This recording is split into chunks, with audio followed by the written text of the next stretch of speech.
पाकिस्तान मुस्लिम league नवाज़ जे उम्मीदवारनि पारां अवामी हिमायत हासिल करण लाइ मलीर जे मुख़्तलिफ़ ॻोठनि जा दौरा करे कॉर्नर गॾिजाणियुनि में शिरकत कई।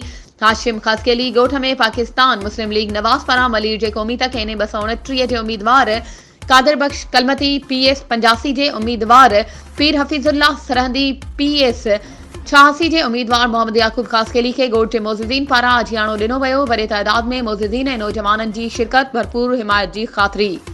नवाज़ लीग उम्मीदवारनि जो हाशिम ख़ासकेली ॻोठ पहुचण ते ज़बरदस्त इस्तक़बाल करे मथस गुलनि जी वर्खा कई वई। इलाइक़े वासिन यूनिस AK डॉक्टर गुल मोहम्मद उर्स हाजी शौकत हुसैन हाजी गुलाम रसूल नबी बख्श मोहम्मद सिद्दीक मौलाना अयूब मुनीर अहमद हाजी यूसुफ दुकानदार अमीर बख्श भुट्टो मुश्ताक सिद्दीक मूसे समेत वॾे तइदाद में नौजवाननि पारां अजरकूं उठायूं वयूं। मलीर जे तालीमी इदारनि तोड़े सिहत मर्कज़नि में सुधारा आंदा वेंदा। ख़िदमत जो जज़्बो रखंदड़ नुमाइंदा आहियूं। कंहिं बि सूरत में अवाम खे मायूस न कंदासीं।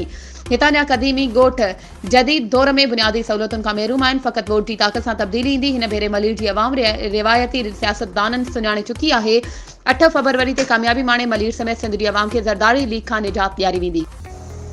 इलेक्शन 2024 जे सिलसिले में तव्हां बि पंहिंजे तक जे पसंदीदा उम्मीदवार खे कामयाब बणाइण ऐं इलेक्शन मुहिम में सपोर्ट करण लाइ CN न्यूज़ ते इश्तिहार ज़रिए पंहिंजे उम्मीदवार जी चूंड मुहिम में हिस्सो वठी सघो था।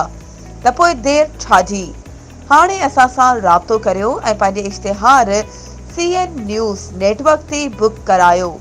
वधीक राब्ते लाइ WhatsApp नंबर 03447223464। तेज़ तरीन news network CN news plus.